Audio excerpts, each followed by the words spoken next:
Rivals, as you bring in new characters like Miles Mayhem, Matt Tracker, what's the guiding principle that keeps the shared universe cohesive without losing what makes each one distinct and unique? Yeah, I mean, we want to make sure that these characters interact in a believable way and that it seems like a real cohesive universe. I haven't heard that we're building to a big event. I don't know what you may have heard.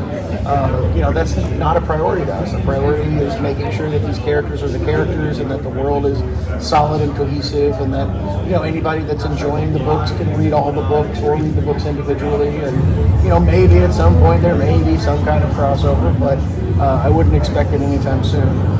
And that's important to us. We're focused on making the books individually as strong as possible, and that they work together.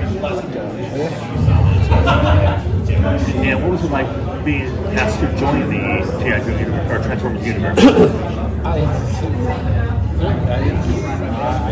I couldn't believe the first time Robert wrote me, "Hey, I'm Robert Kirkman. Would you like to work with me?" It was very cool. And why'd you say no? Because I was already committed. No, it's okay. But yeah, it's a great pleasure to know that I can draw Optimus Prime. I'm still waiting to have more scenes with Megatron. Just draw a couple of scenes with Megatron. I want to draw more Megatron. But yeah, it was very nice. Conor, question for you. One of the things that I love about Void Rivals, and others have commented on it well, is the style of the illustrations, with seeing so many dark backgrounds with really bright contrasting colors in the foreground. How did you come up with deciding to use that as kind of the overall scheme? It's so prevalent. Sure, I mean, I really tried to jump off of Lorenzo's approach. I really wanted to have a sort of continuity between his style and what I was doing. And so that was the first inspiration. Of course, Patricio, he brings it on every page. I love his colors. So the colorful, content that you're talking about there, I think he brought it on every single page. And other than that, I just try and bring an affection to the characters and to try and understand the motivations, and that's sort of how I try and keep it all straight in line. So, Conor and Dan, both of you have kind of been drawing sort of like, Dan, you've done a lot of superhero work, that's kind of what made your name, and you've done kind of a lot of fantasy stuff, and now you're both coming into these very heavy science fiction, a lot of machines type of things. Was it challenging to sort of switch gears, or is it just another thing to draw? It's very different for me. I did some robots with the Power Rangers, so I thought that maybe it would be similar, but it's not. It's completely different. It's something. Yeah, it's very different. It's a nice challenge.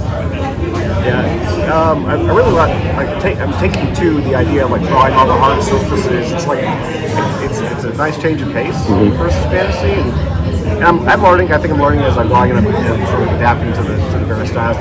Taking inspiration from Jorge. Oh, that's a mistake.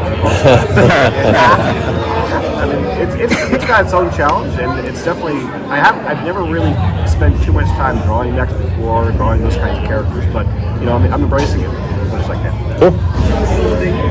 Robert, what do you enjoy more, the freedom of something new with Void Rivals, or the literal working with your childhood toy box of Transformers?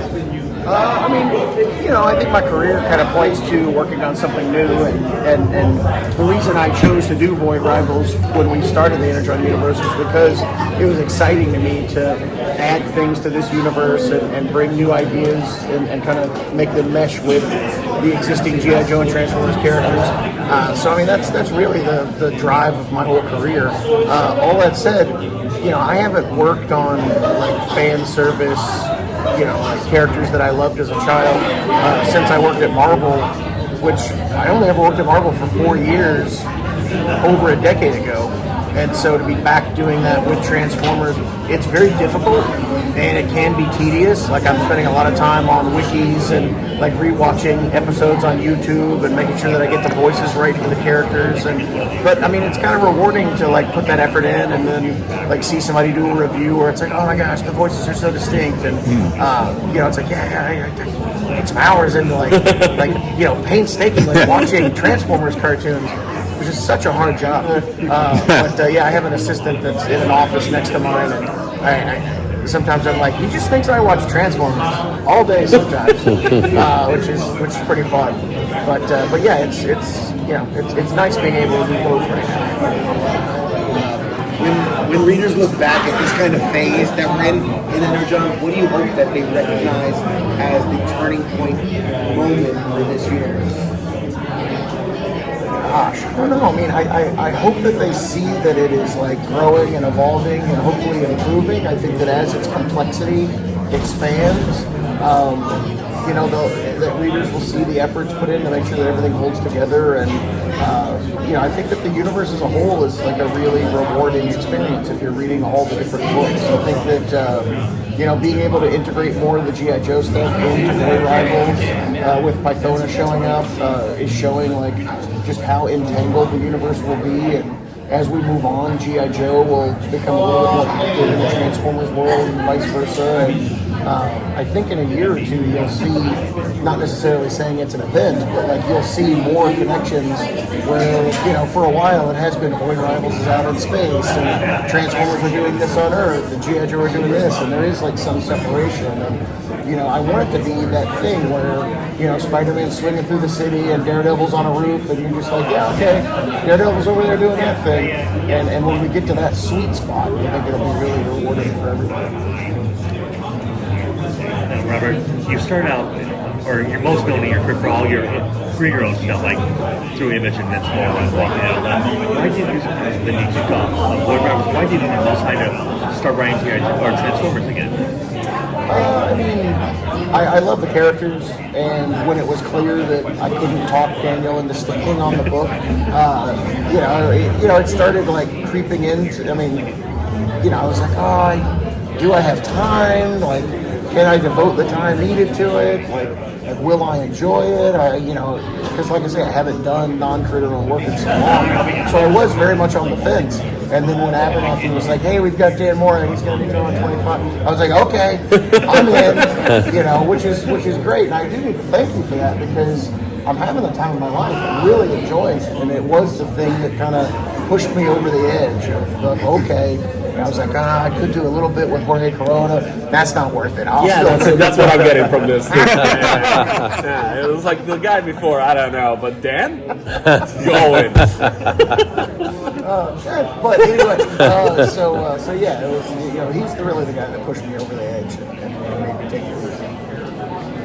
This is for pretty much any of you who wants to answer. As these stories start to come together, how does that affect how you approach what you're doing from both a storytelling perspective and from a visual perspective in terms of the illustration as you integrate more human-based characters from G.I. Joe with more mechanical-based characters and Transformers and make it all kind of one cohesive story, both from a storytelling perspective and visually?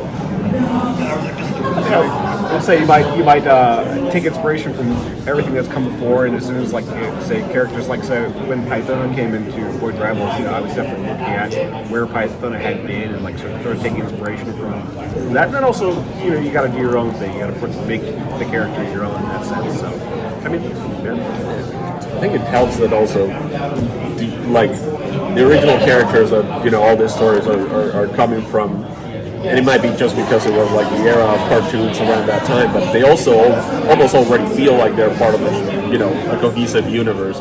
So visually, I don't think like you're saying, we tried to put our own spin to it, but the characters, they don't seem out of place necessarily next to each other because I think we all, even as kids, just mix our toys together and it doesn't matter that it's this franchise or these other franchises or whatever. It's just I'm just playing with big robots and then army people and then just having fun with it. But yeah, I don't know. I never found necessarily a clash between styles. especially if you watch these things as kids, it's part of your DNA creatively. So, absolutely. It's already there. You kind of just find the answers maybe already at hand. For sure. So, who is, for each of you, who's your favorite character in your books to draw or to write? Hellstar. It was Shockwave for Right. as long as it lasted. Yeah. But then Megatron became quickly my favorite character to draw. Yeah. That was a lot of fun. Awesome. I got to spend a lot of time with issue 19 with Skuxoid, so I sort of really, came to love the character and in that sense. And I think all the characters are great. I love drawing even like I got to draw Ultim once. That was cool. I like them all. Right? You only got to draw Ultim once? Well, like a few. I gotta get him in there. What's your last one now? Skuxoid, definitely an answer. Optimus Prime, just being able to write Optimus Prime dialogue and hear Peter Cullen's voice in my head is, we're gonna have a dream come true. And then Handroid. Handroid's another big one for me. It's great. Have there been any ideas? Oops, sorry. No, that's fine. Do you have? I would like to draw, what was his name? Ultra Magnus. You don't like drawing Ultra Oh, Ultra Magnus is hard. No, I get it. It's hard. I get it. I get it. Yeah. Yeah, that helmet I like makes no it when sense. it's done, but when you say Ultra Magnus is in this panel, and in this other panel, and then in this other panel, Too many things on the chest. Like it's too many. yeah, in an action scene, and I don't know how his feet move. But thank you. But I think Optimus is mine. Great. Thank you. Has Hasbro flat out said no on any story ideas? If so, can you share them? It's definitely a collaboration. There's some guidelines and things like that we have to follow, but everything's a conversation. And they've been really great with setting parameters and when they don't want us to do a certain thing, there is a clear explanation as to why, and it does make sense. And so there is some push and pull here and there, but that's going to be the nature of a relationship like this. But I have to say they've been great so far, and they've said yes to some things that I thought for sure they would say no to, and that kind of stuff has been pretty impressive. Thanks. Thank you. Thanks, guys.